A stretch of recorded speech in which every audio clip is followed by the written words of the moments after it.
Hello, everyone. Thank you for joining us once again at Your Overseas Home March 2023 event. My name is still Christopher Nye, if you saw me at earlier sessions, but I'm joined by three experts in buying property in Spain.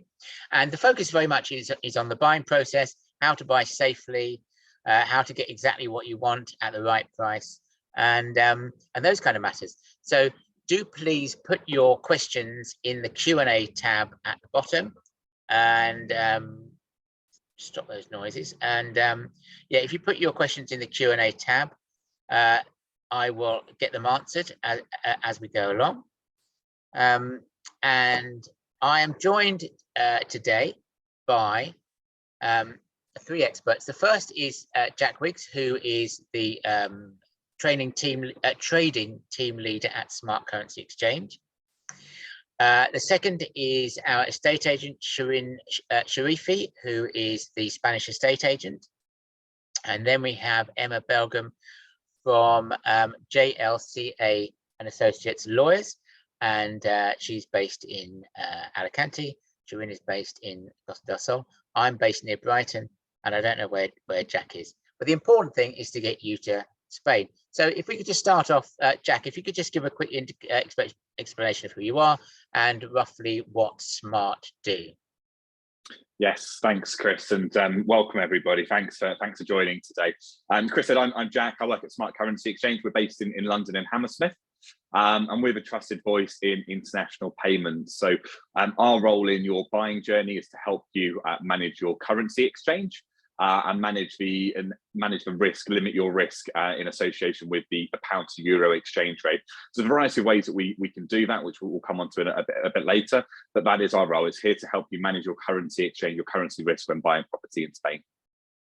Brilliant. And then we have Shirin. If you'd just like to tell us a little bit about you and the Spanish estate agent. Good morning. Yes, I'm Shirin Sharifi. I'm the sales director at the Spanish estate agent. We are based on the Costa del Sol west, I would say. We cover the area between Malaga and Gibraltar and inland properties as well.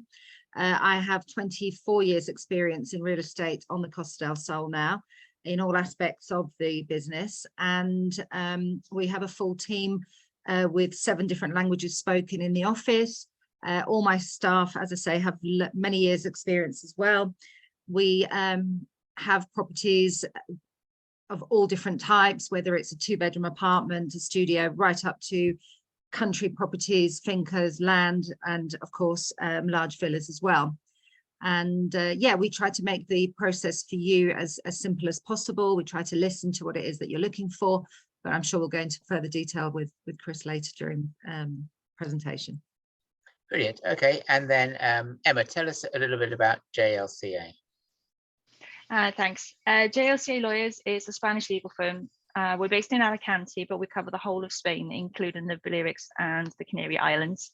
We have offices as well in the UK and in the US. We cover all areas of law. Obviously, we do specialize in property purchase, international inheritance, residency matters, but we do also have full civil and criminal departments within our firm. We're a multilingual firm again. Our emphasis is on native speakers, so that it's not just a case of translating the information that you're getting, it's interpreted in a way that makes sense and that you understand, because the whole point of buying and living in Spain is that you want to be fully understand everything that's going on at all parts. The firm itself has been running for more than 24 years, and we'd just be pleased to answer any questions that people may have, whatever their matter, if it's regarding Spain. Excellent. I'm going to be talking to Emma specifically on the visa process, that kind of stuff, at 12. So today we're going to be, so in this session, we're going to be mainly talking about the buying process. And that, do put your questions in the Q&A tab. We'd love to hear them. But in the meantime, I'm just going to be sort of take us through the process, all with an aim of ensuring you buy safely. So, Jack, tell us about the different currency transfer options, because I know it's the kind of the really worrying bit, sending our life savings to Spain. How does what are my options? Yes, so it can be quite a daunting process moving a large sum of money that you spent, most of your life saving up to move over to Spain. So very exciting, but very daunting. And our job is to hold your hand through that and make it as comfortable and as easy as possible.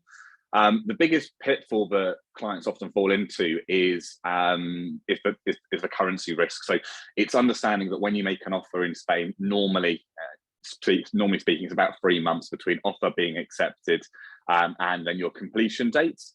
And therefore, in between those two time periods, there's a lot of time for the currency to fluctuate up and down. Over a 3-month window, we'd normally expect about a 5% swing in the currency. And if you're buying a property for, say, £250,000, that's going to mean that your budget is swinging by about £12,500 between the time you've made the offer and your completion date. Our job is to help you limit that risk and understand that risk and work with you on a one-by-one basis to put a strategy or solution in place that suits you and your particular needs and requirements. Best way of doing that is called a forward contract. So a forward contract locks in an exchange rate for you to then use in the future. So again, using the example of £250,000, if you're spending £250,000 in euros and you've made an offer equivalent to that, you want to know exactly how many pounds that property is going to cost you at the time that you look to complete. And you can do that by locking in an exchange rate for your completion date. So you do that by paying a deposit to Smart Currency. We would then lock the exchange rates in, and then you'd pay the remaining amount of pounds to ourselves just before your completion so that you can then go and complete on the property. And all the way through that duration, your exchange rate is locked, the amount of pounds you're spending is locked, and therefore the amount of euros you're buying is also locked as well. Now, that's one of the options. There are other options that we can discuss with you as well. Another option is as a spot contract. So a spot contract is very straightforward. You're moving money from A to B, and it happens very quickly. So you can come to us today. We can move money from the UK to Spain for you to then complete or pay a deposit. And it's often used for reservation fees and deposits mainly because there is normally quite a quick turnaround from needing to move the euros into Spain. So they're the two most popular options that we have. But we work with you to work out which of those options and potential other options that we have that are suitable for you and what you're looking to do. Okay.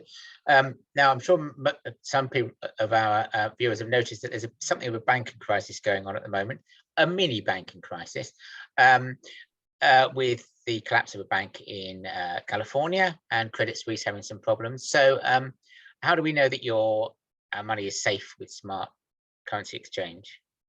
Yeah, so we've been going for around almost 20 years now in the property sector, helping people make international payments and buy property abroad. So we've got a long history of helping over 50,000 clients manage currency exchange.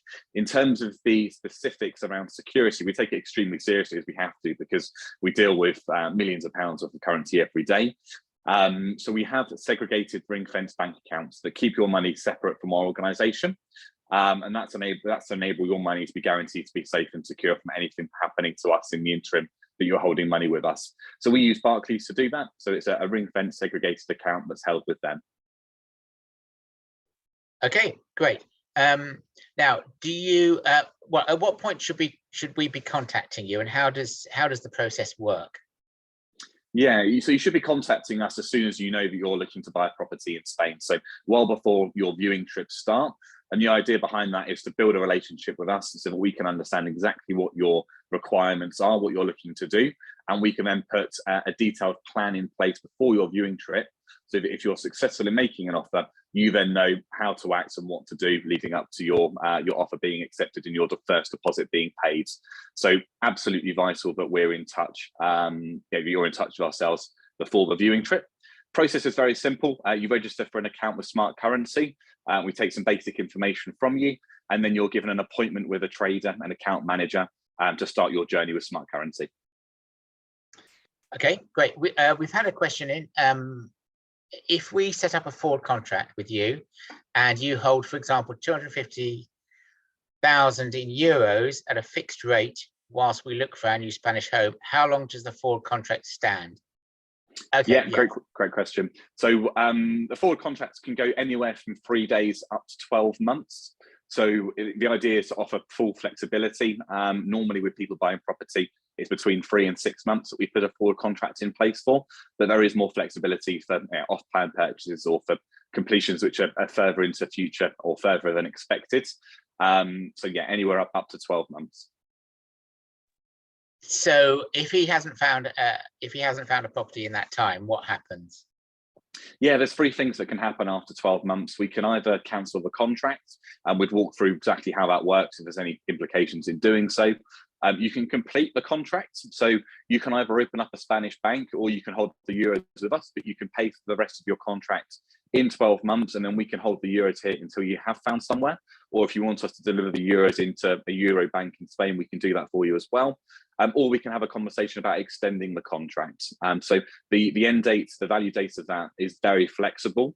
And the idea is that you work with your account manager to put in the right steps, the right conversation, the right plan for you to make a more informed decision about when and how to place your forward contract. Okay, now I think I know what your answer is going to be, but where do you think the pound to euro exchange rate is going at the moment, and what's going to influence it? Yeah, good question. There's plenty that is going to influence the exchange rates at the minute. So main things that we're focused on a UK point of view is the cost of living crisis, inflation increasing, and therefore that having a knock-on effect on interest rates. So it's very economical at the moment. Of course, as well, we've got the political situation that seems to be going day by day as well. So all these factors are going to play a big part in the direction of the currency. We will be releasing a forecast next month as well, which will highlight where the banks think the exchange rates are going to go. And from my experience, the banks are never on the same page as each other. Some think the exchange rates are going to be going up, some think exchange rates are going to be going down. And the thing that I take out of that is that even those that are closest to the exchange rate markets don't know what's going to happen to the currency. So how does an average property buyer also know what's going to happen and want to gamble on that? But when you're speaking with your account manager at the relevant times, they can go through with you the different factors that are in play and what risks are potentially out there. Okay, just one more question before I bring in Shirin. So how do you get your, where does your money come from? Are there fees, or how does that work? Yeah, so as a client of ours, you don't pay any fees to ourselves for transfers or for anything like that. We make our money because we're buying and selling about £3 billion of the currency a year. So there's a difference between where we're buying the currency from and where then our clients are buying the currency from ourselves. So there's a small margin in between, which is where we cover the costs of making the transfers and make our profit as an organisation. But obviously, you're going to get a better rate than you would do from someone who isn't a property specialist, say. Yeah, exactly. Yeah. So compared to a bank, we make our money exactly the same way. It's just that our exchange rates are about 4% more competitive than a bank on average. So if you're moving £250,000, we'd normally expect to see our exchange rates net you normally around €10,000 more than what a bank would on average. Okay, and we can speak to you on the phone, I would guess. Yeah, yeah. So when you register, you're given an account manager and a time slot, so an appointment with them. They'll phone you about appointment, and then they'll introduce themselves, find out about your plans, and everything is done on the phone with your account manager. Now, I believe, I know you don't have any offices. We won't see you in the airports or anything, but you do have offices in Spain that we can pop into. Yes, we do. So we've got one office in London, which is in Hammersmith. So if anybody is local to London and wants to come and meet us, then more than welcome to. And in addition to that, we've got 2 in Spain as well. So we've got one in Costa del Sol and one in Costa Blanca. And again, if you're wanting to come and meet us in person in one of these offices, feel free to reach out and we can provide you with the relevant address and put an appointment in for you to come and meet someone from Smart. Excellent. Okay, brilliant. Well, hopefully we'll have some more questions and we'll be able to bring you into the conversation again. But for now, let's move over to Shirin, who's from the Costa, works in the Western Costa Blanca. The Costa del Sol, as we've established. So, what's I suppose big picture? What's happening with the market at the moment? Is it quiet? Is it busy? Is it what? No, we are enjoying a fantastic time at the moment. The market is very strong and has been for a little while now. In that it's a safe market, whereas before people were getting very high level mortgages and it was easier for them to walk away. We now have you know, system now where people can only borrow around 70% or maximum 70% of the value of the property. So people have had to invest a lot more, and the market's very, in that sense, they're not walking away from properties as they did before. We have a lot of Scandinavians buying. We have the English are always buying, and with everything that's happening, we find the English are even more desperate to kind of get away, as it were, and a lot more people are looking to relocate as well. We have a lot of, strangely enough, American buyers, or anybody that has dollars, because the dollar is very, very strong at the moment as well.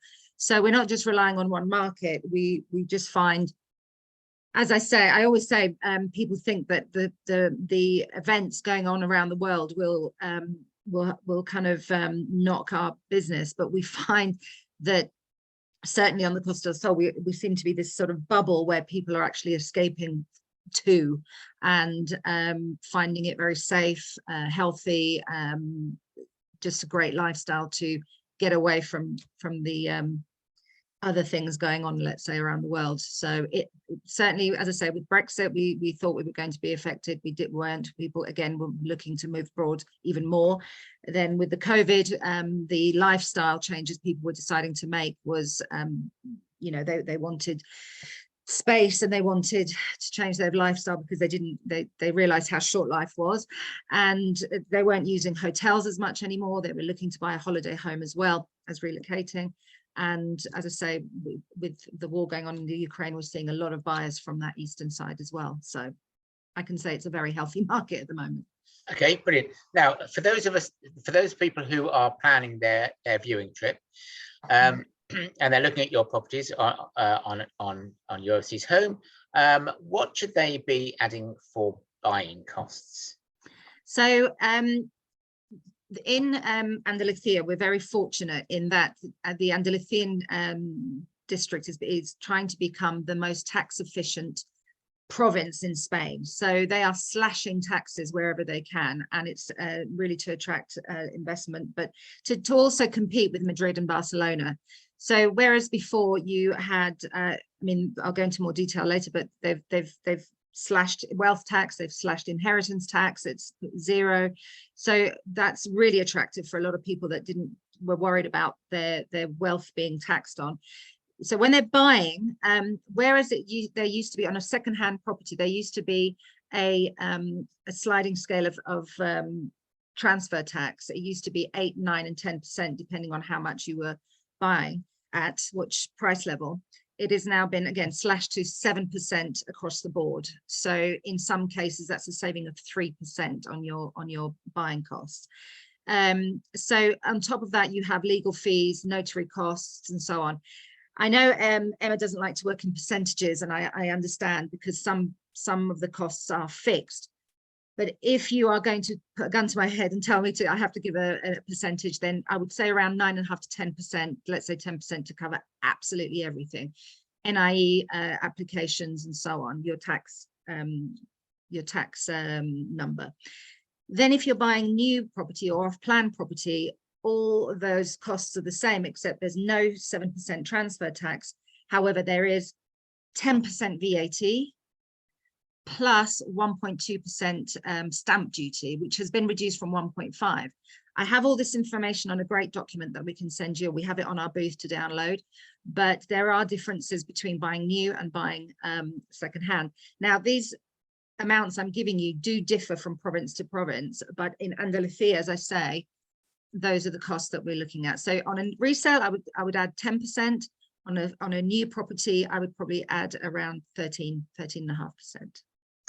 Okay, now, but if I'm looking at those properties, so I'm adding on that amount, what might I be thinking? Oh, I can make a cheeky offer. I might get a bit off.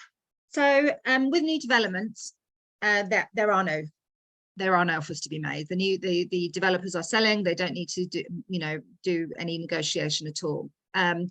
Now, the resales, we get told a lot, oh, I've been told I can make 10%, an offer of 10% under the asking price and so on.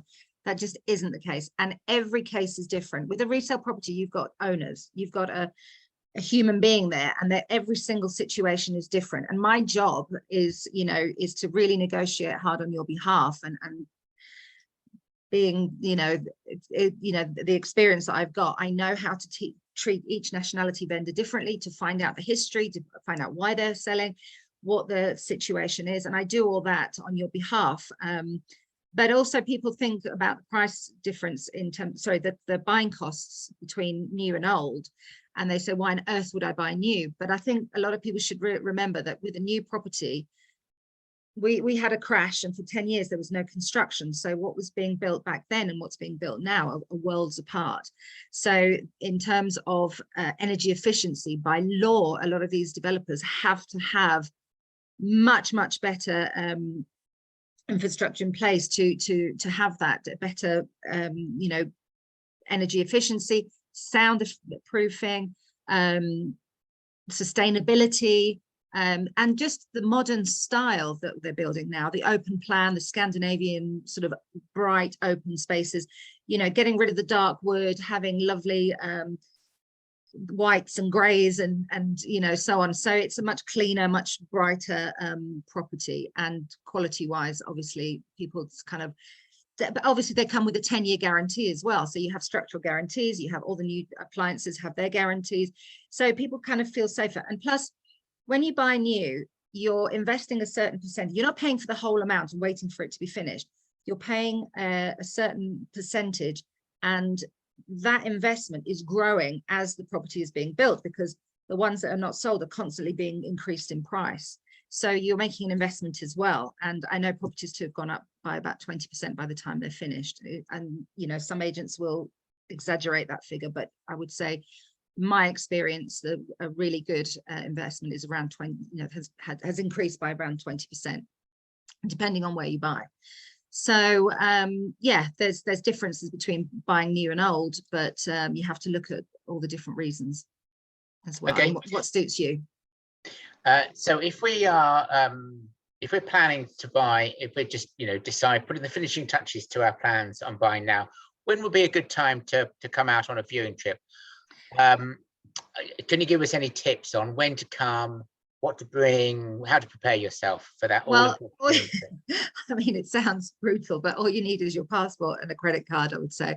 Listen, I like to get in contact with clients as early on in their search as possible. We do lots and lots of homework beforehand. We swap properties, and I'll explain how we work in a minute, Chris, but we swap properties, we discuss areas, I look at your budget, what it is you want, you know, 50% is the property, 50% is the area and what you want to do with your lifestyle there. So we look at all that, and I try to put you in the best areas, best properties. And we can do all that before you come out. We can do video calls, we can do floor plans, we can do all sorts of, you know, video viewings, 3D plans and so on. But by the time you come out to view properties, obviously we hope that your finances are in place, ready to go, because there's no point going shopping for sweets if you haven't got your pennies. Because we will find something that you'll fall in love with, and it's the most devastating thing if you can't go ahead with it.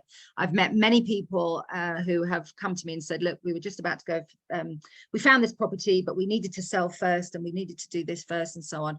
That's fine, you can still come out, I'll still show you around, we'll still do, as I say, as much homework as possible. But be aware that properties are moving. It's not that, you know, you can wait 3-4 weeks, let alone 3-4 months before you can, you know. I've done searches for clients 2 weeks in advance of their trip, and some of those properties that we've chosen have sold in that time. So it really is a day-to-day thing. So yeah, I would say, you know, when you're ready to make a commitment, come out with the ability to place a reservation fee, which is normally €6,000 or 1% of the sales price, whichever is greater. But yeah, I like to talk to clients as early as possible, and bearing in mind where the areas that we cover, hopefully point them in the right direction. Brilliant. Yes, we've been finding with our property mailers, we send out property mailers with, you know, nine properties, and we have to do it at the last minute because quite often otherwise they have disappeared. Yeah. Okay.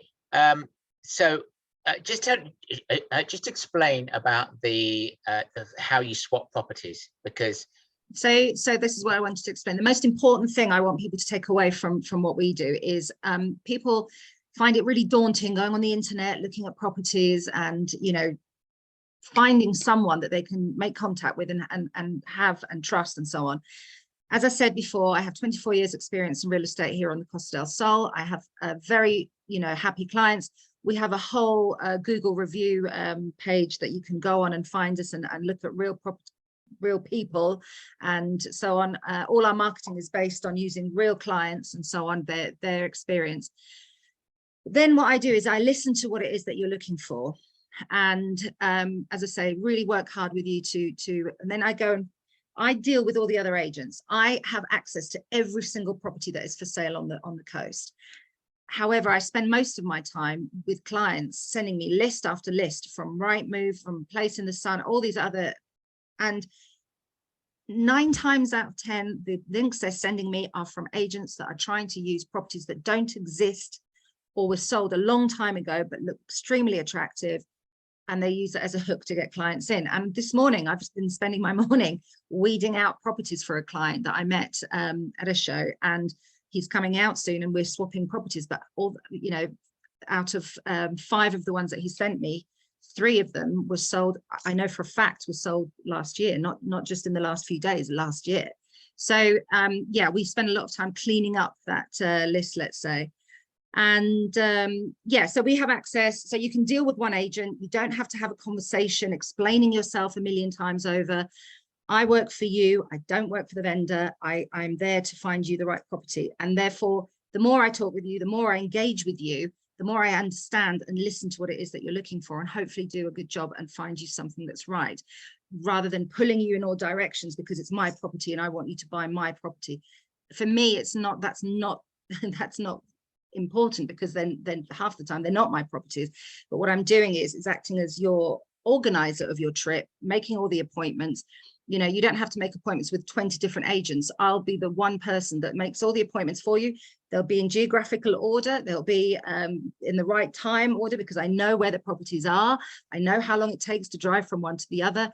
I know the agents. I can find out all the background information on the property and have everything prepared for you, so we don't waste any of your time. I'll have the lawyer's appointments set up. I'll have the bank account set up for you to open if you wish. We can talk about finance before you even come out. We can introduce you to banks and mortgage advisors beforehand. It will all be funneled down to making your trip as productive as possible without any waste of time, and hopefully you can spend some of your time enjoying it as well and make it fun. For me, it's really important. It's a really exciting thing to do, and I want it to be as much fun for clients as possible. So yeah, just Brilliant. to make it okay. Excellent. Well, I'm quite enthusiastic to come already. Okay. good. Step this way, Chris. So sitting very patiently has been Emma. So Emma, tell us about the legal aspect. Why don't you just give us a quick run through of the process that we'll be going through.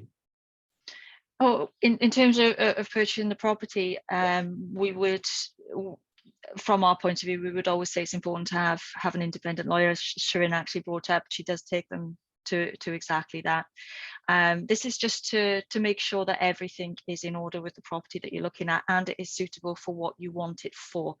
There's lots of reasons that people are buying a property. It may be for a residency application later on to live permanently. It may be for a holiday home. It may be for an investment. If it's going to be for investment, then you need to make sure that it's something you can get the tourist visa for. So it's those initial stages is firstly where your lawyer will be double checking all of the paperwork itself of the property, the registry, the local town halls, to make sure there's no infractions, no encumbrances against it, but also that it is what you want and what you're going to be able to do. Also, for example, if you plan to extend it, just to make sure that there is the possibility for you to be able to do that, or if you plan to put a pool in, that there is a possibility for you to do that before you go too far into the process. Then you'll be, as Shirin mentioned, the deposit that people will normally pay on a reservation whilst this is happening. Across the whole of Spain, this varies a bit more. It can be anywhere between 3,000 to 6,000 euros typically. For a higher value property, perhaps a little bit more. but you're then moving towards the private purchase contract or deposit contract. And the clauses that are in that contract are really important because they're binding to notary. So it's really important that it's written in your favour, and include, if there's any paperwork or anything that needs to be checked, that is written into that contract. You'll be paying 10% typically of the total purchase price on signing this. So it's important to make sure if there is anything wrong that you're able to pull out and get your money back. Assuming, as in the majority of cases, that that's all okay, you'll then move forward to the final signing at the notary. And then following that, we would normally arrange for the inscription at property registry, liquidation of your taxes, setting up your bank account and having the direct debits for your property all set up so that you're ready to go. Okay, fantastic. And how long does that all take? Well, it really does depend on the buyer and the seller. I mean, it can be done in a month and a half. It can be delayed if the parties wanted it for 2 or 3 months. But it can be done in a month and a half if that's the case in both parties want. And with the reservation deposit, so with that, would I run that contract past due before getting out my credit card and agreeing to a few €1,000 reservation deposit? Would I contact you and sort of send you that document over to look through? I appreciate that Shirin we would trust, but some estate agents we might not. Well, I've seen in some cases where what they thought was a reservation deposit was actually a lot more detailed and more like a private purchase contract. So if you've got a contract which is pages long, then that should be assigned to, your lawyer should check it for you first. Many people will sign a very simple reservation, which is basically taking the property off of the market, agreeing a price that you've discussed with the proviso of going on to a private purchase contract. And if that's the simplicity of the contract, of course, somebody can go ahead and pay a deposit themselves. Obviously, making sure you've got a receipt or a copy of the transfer, so you've got a legal transaction. But from our point of view, anything that you sign, anything at all, it's no problem for you to run through us with us, no problem at all. And are those deposits paid to you then, or are they paid to the majority of the time is paid directly to the estate agent? Okay, fine, great. Okay, so what kind of paperwork am I going to need to show you and to show the estate agent when I come over to get that property? From our point of view, I mean, it's basically putting us in contact with the selling agent, the legal representative of the seller, and we will then obtain all of the information with regards to the property itself directly from them. From the client, we will be asking just general identification information, passports, whether they've got an NIE number in place, to sort all of those things out. They don't need to come to us with documentation. We will work on that from the point that they're engaging us. Do they in fact have to come out at all, or can you do it all by power of attorney? We can do it all by power of attorney, and that can be signed in Spain, it can be signed in the UK. We would normally recommend doing that because it provides all of the options for the buyer. Sometimes we've done the power of attorney and they've actually come out for the signing, which is absolutely fine as well. But it does mean you've got that relaxation, knowing that everything could be taken care of and you don't have to sit queuing at the notary office. You can just pick up the keys and get started. Now, the notary is a thing that we're not really used to in this country, and can you just explain what they are and what they aren't, perhaps, is more importantly, and who chooses them and what the practical implications are? Am I going through going onto Google saying find me a notary in Benalmadena, or how does it work? Well, the notary function obviously is very different in terms of the buying process. It's not something from the UK that we're used to. Any transaction of a property, whether it's inheritance, donation, purchase, everything always goes through a public notary.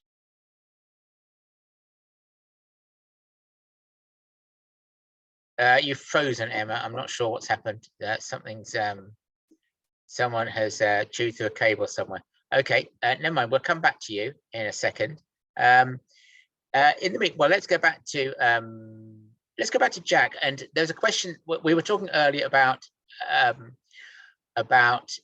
off-plan buying, and I did occur to me, hang on, so if I'm agreeing to buy it now, but it might not be completed for 2 years, I guess that's where you would help with a full contract. Oh, you're muted, Jack. Sorry about that. Yes, so the off plans are a little bit more complicated from a currency point of view than a traditional normal purchase for a normal person buying. The off plans, you're normally going to have staged payments from my experience. So you're going to have several payments over the span of the work being done. And it'll be your account manager, your trader's job to put in place a strategy for you to manage each one of those payments and manage the risk associated with each one of those payments leading up to your completion. If the off plan is longer than 12 months, then please speak to your account manager about a forward contract to see what they can do to help with the risk for the payments further into the future, as well as the shorter term payments you may have. Okay, and also, Shirin mentioned that on a viewing trip you'd come over with a with a credit card or whatever, but I guess a lot of people are looking at people like Wise and Revolut and thinking, well, why wouldn't I just use those, because they're going to get me so close to the interbank rate. But what are the downside of what do you have that's better than those kind of online only options? Yeah, it's peace of mind. So with the online options, you haven't got an account manager, so you don't know when that money is going to arrive. Shirin mentioned that properties are going extremely quickly at the moment. So if we're working closely with Shirin as the estate agent, we can let her know, we can let you know as a client the money's been sent and when it's going to be arriving. So you've got peace of mind that it's going to be there and the property is off the market.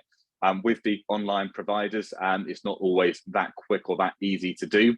Sometimes opening up an account and some of the compliance work can take quite a bit of time, which you can't afford if you're in the process of trying to make an offer knowing that property is being viewed by other potential buyers later that day or later that week. With reservation contracts, we can do the reservation fee for you. So it'd be a case of either lodging the reservation fee with us before your viewing trip if you're very confident that you're going to be buying, or phoning us while you're over in Spain. We've had phone calls with people in the estate agent's office before trying to make a payment and phoning us to do that for them. So either way is absolutely fine. It's best to have a conversation with your account manager before you go to put that in place. Okay, Shirin, you wanted to say something? Yeah, I just wanted to add to that. I've had several instances where people have decided to go down the route, the online and so on. I literally just had a completion day before yesterday, and what's today? It's Friday. Yeah, so it completed on Wednesday, but it was supposed to have completed the Thursday of the week before, and that's when the contract was to complete on Thursday of last week. Because of the issues they had with the transfer, it was delayed, and it was very a bit of a nervous time for people, and it happened. It was fine, but yeah, I find the peace of mind that Jack's talking about, and it can make everything just flow so much better, so much easier. And that's in my experience.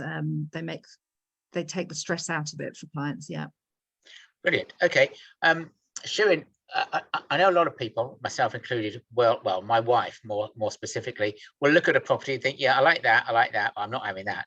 So when it comes to planning permission, for example, putting in a pool or a garage or what have you, firstly, is that something that you could advise on? And secondly, how complicated is that?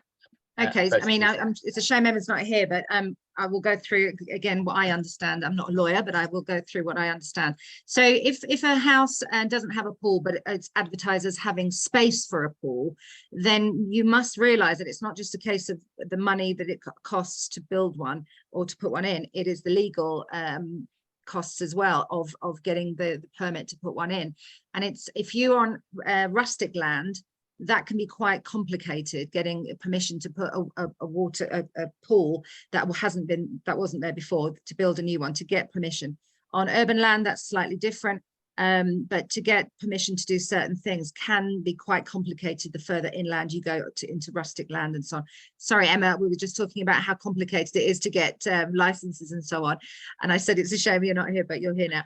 And in terms, it's not just you know, we can find out pretty quickly when something has these issues or not. I remember I had clients, and it's a great story. We were together for a week, and from Monday to Friday. And on the Wednesday, we found the house that they loved. They fell in love. I was a bit curious because it'd been on the market for a long time, and the price was extremely good and it hadn't sold. So I was like, there's something not quite right here. So not wanting my clients to enter into any, but they wanted to buy it. I mean, they wanted to reserve it. That was it. They loved it. So I took them along to the lawyers, and the lawyer looked at it and very quickly went through all the registration of the property, went through all the, you know, historic data that there is in Spain on properties built. And he said, Sharon, it's not only built near a river, it's built on a river. And therefore you're going to have issues if we do, you know, and people say, I mean, the clients loved it so much. They were like, oh, well, it doesn't rain that much and so on. But I had to steer them away from that property because obviously I didn't want them to have any issues later. We found a house on the Friday, and that's fine. But things can be picked up pretty quickly, but it just shows you how important it is to have good legal representation. Brilliant. Okay. Yes. Yeah. Emma, I was asking about if you have if you see something and you feel it needs a pool or it needs a bigger pool. The other thing that you have to watch out for is we've discussed this before, is people buying properties to rent out, buying in urbanizations or properties that will never get a tourist license. So if you want to rent your property out short term, you have to be sure that you're buying in a community where the community of owners allows short-term rentals, and also that the property has or can achieve a tourist license. This is something new that we have to now have for short-term rentals. Long-term rentals, there's no issue, but if you're thinking to buy for investment, then that's something really important as well. Yes. Anything to add, Emma? Firstly, apologies for disappearing like I did. My computer crashed and everything just went off. Obviously, I've sort of come in a little bit on the end. I mean, in terms of the tourist license, I mean, there was something I did mention. It's so important to understand what you're planning to do with a property, because these are checks that we can do early on, speaking with the local community to make sure that there's nothing in their statutes which say that you can't do the rentals, with the local town hall that they are allowed in that specific area. Obviously, the application itself can't be done until after the purchase because it has to be done in the name of the owner. Okay, brilliant. Now, I would we're not getting many questions coming in, so please don't be shy. If you've got a specific question, please do ask. One question we're often asked is about surveys. It's perfectly normal to get a survey in the UK. What about in Spain? Where would you advise it? Where do you think it's not really necessary? Or do you always think it's always necessary? I'm going to ask Emma first on that one. It's something that's very, very dependent on the property. A lot of the properties, I think Sharon mentioned this earlier on, they've already come with a 10-year building guarantee in terms of structure. When you're looking at properties, there's a lot of checks that people are doing, knowing that it's got an occupation license, a cedula, first occupation license, second occupation license. Lots of people call them different things, habitation certificate. These are already things which are evidencing that the property is in good order. If there's any reason that you're not sure about something in the property, you can ask for the documentation and the guarantee specifically about it. If you wish to instruct a survey, it's not a problem to do so. It's just an additional service that can be done. You can mention this right at the very beginning. It could be made a condition of before signing the private purchase contract, for example, that everything's in order with that. So it's a personal choice, and it's very dependent on the type of property that you're actually looking at. Okay, excellent. A more general question, really, for Sharon. What kind of thing are people buying at the moment? I guess post-pandemic there was kind of a move to everybody wanted the outdoor space. Have apartments grown in popularity again? Yeah, I think you know, depending on budget, of course, apartments are always going to be attractive simply because of that lock up and leave aspect of apartments. They're taken care of when you're not there. The communities, the communal gardens are taken care of, the outside painting, the swimming pools are taken care of, and you have a community fee to pay, but it's that peace of mind. So then they're always going to be popular, and as I say, depending on budget. Having said that, we are finding more and more people, and Emma will back me up on this. It's all about the residency. They're all looking to relocate. They're all coming to look selling up in the UK, or downsizing in the UK and coming to live. And therefore, obviously, we are now getting more and more people wanting independent properties, or townhouses, as we call them, semi-detached, but something with that outdoor space. Yeah. And sometimes, you know, the closer you get to the beach, the more expensive it gets. If you're on a golf course, it can add to the price of a property as well. Sea views add to the property. So it all, as I said, we listen to what you want, what your budget is, what your lifestyle is, and then we try to put you in the best location for that. Okay. But yeah, that's the good thing about the way we work is we have access to every single type of property. Fantastic. So. Okay, Emma, we had someone has asked, could you please finish off the notary thing? Do you know, I don't know how far it went because my screen went black and I carried on talking just in case. No, I'm not sure either, but I think we've got most of the way through it. But I mean, they are highly qualified professionals. It is a qualification in Spain that carries a lot of respect and a lot of responsibility. So it's important to understand that they are an important step. All transactions for property transfer have to be notarized in order to be legal. Now, in the UK, there are also notary publics. It's just that people don't use them quite so often. So we can do work such as the power of attorney over there. In terms of for the actual property purchase, then the choice of that notary is normally the choice of the buyer, and we would look for use one of the notaries which are actually local to the purchase. There can be exceptions where the seller's suggested a particular one that everybody might be happy to use, but normally it's a choice of the buyer, and as I say, we just work for it to be very local to the purchase. In terms of the UK, if we're arranging a power of attorney for you, then we look for the most local ones to you to get quotes, and then you can go with the most reasonable one that you're happy with for the purpose of that. Okay, great. We've had a couple of questions on visas and so on. However, we have got a session with you, Emma, in a very short space of time, at 12:15. So let's just focus on the buying process at the moment. Having said that, we haven't got a question on that.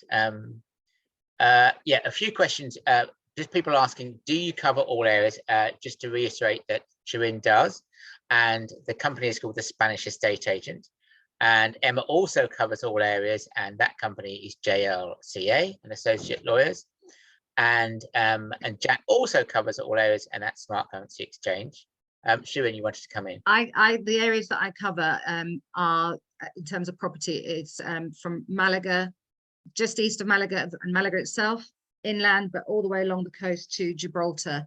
And sometimes we go into the Costa de la Luz as well. But that's the area that we cover, inland by, let's say, an hour. Somebody just asked about Ronda.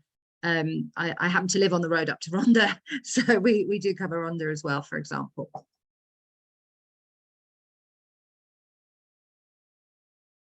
You're muted. Okay. Yeah. So I couldn't. It wasn't. My clicker wasn't working. Okay. Mortgages.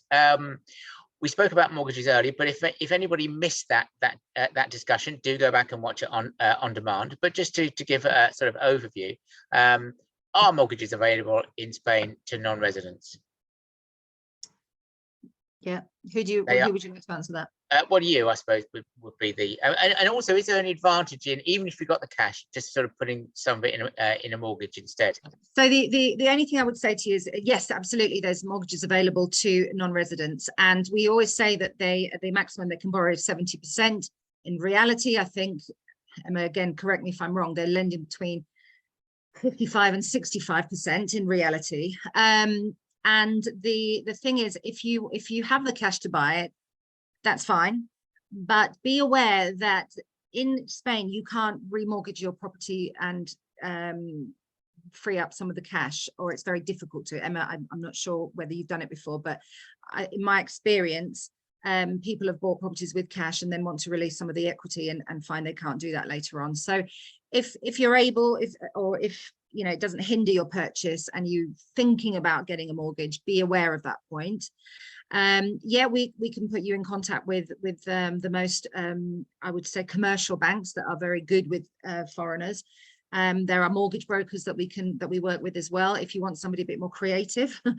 And then we have yeah, we would try to do that and get an answer from the bank before you even come out for your viewing trip, if that makes sense.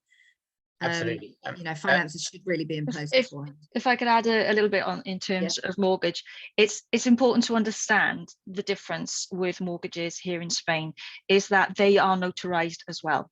There's no such thing in the same way as of a flexible mortgage, because if you want to change your mortgage conditions in any way, you have to go back to the notary with the bank and have a new deed drawn up, which means you have notary and registry fees.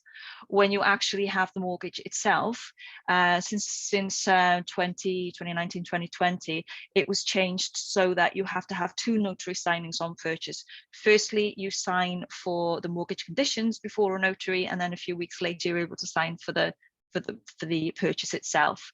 So there's just additional things to have in mind when you're looking at a mortgage, because they do work a little bit differently. It can be a absolutely great option, obviously, to have a good deal and to be able to purchase a property for more than the deposit that you've actually got ready. But it's just there are other conditions and things you need to take into consideration. Sure. Okay. Jack, you wanted to add something?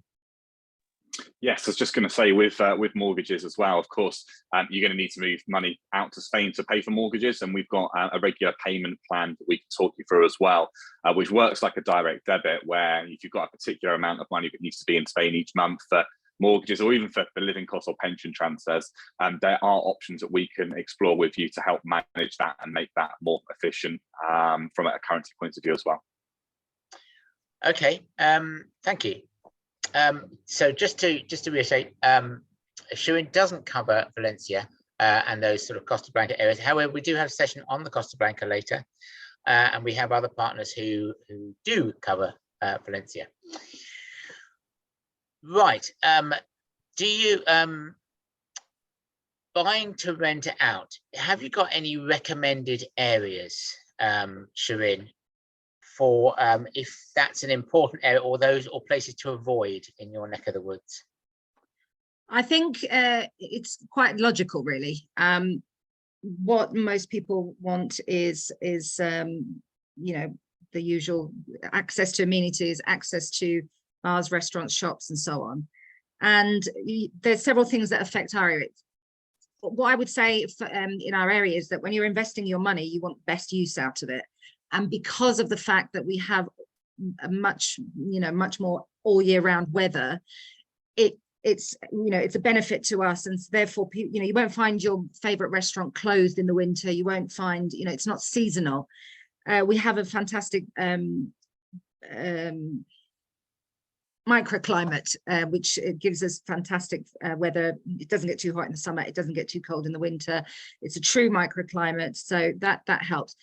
We also have we're like a mecca for golfers, and therefore we have a very strong winter season as well as the weather, because it's too hot for golfers to play in the summer, so they come in droves from all over the world to play some really quite well-known and famous golf courses that a lot of golfers have on their bucket list. And so that again, that helps with the rental side. So anything to do with golf, because in summer you're going to rent your property out anyway. It's easy to rent out anyway. In winter you need that little bit something different to attract either the golfers or the Northern Europeans that come down for 3 months at a time over the winter period. And obviously being near the sea or being near a town is quite important, because even the golfers, they finish playing golf, they dump their bags, they shower, get changed, and go straight out for dinner and drinks. So anything that has something about it that will attract people during the winter as well. I always say, yeah, buying on a golf course is always attractive. Okay. In my area, that would be. you can, I mean, we also attract a certain artistic type as well. So inland properties do rent out really well as well for what do you call them? Retreats, Retreats, that kind of thing. Yes. yeah, and just time, you know, so a lot of those places that people buy to turn into that kind of, but again, you have to remember you have to have the right licenses, and for the property to have the right licenses to be able to do that. So it really depends what you want to do. In terms of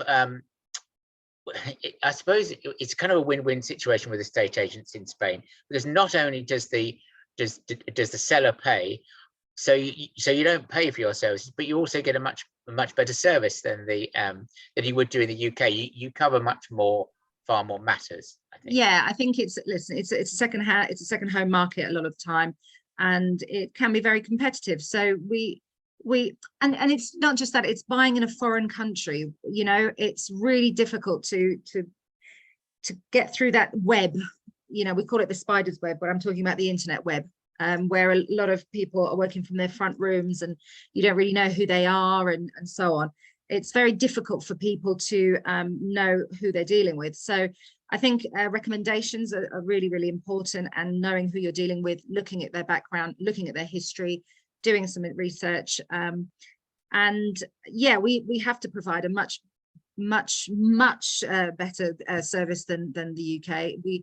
You know, I sold my father's house, I remember, and it was, you know, I was horrified at the way that the agents dealt in the UK. But anyway, yeah, we provide a much, we like Jack said, we literally hold your hand from beginning and way to after you've bought as well. Whatever you need afterwards, we are there for builders, babysitters, cleaners, whatever it is that you need. Brilliant. Okay, fantastic. Emma, when it comes to the legal processes, people have got quite complicated lives these days, and it's not always just a couple. It could be a couple who have who've married late in life, and they've already got their children, and maybe they aren't even married. So how would you advise, is there any advantage in being married? And secondly, how do you organize the inheritance element? Because I think you have forced heirship, don't you, in Spain? Yeah, well, the sort of two aspects. In terms of purchasing a property, being married or not married doesn't make any difference whatsoever. It's irrelevant. It does have implications in some of the visa applications as to whether they can be joint or not. In terms of the inheritance aspect, we always recommend that when somebody purchases a property in Spain, that they make a Spanish will.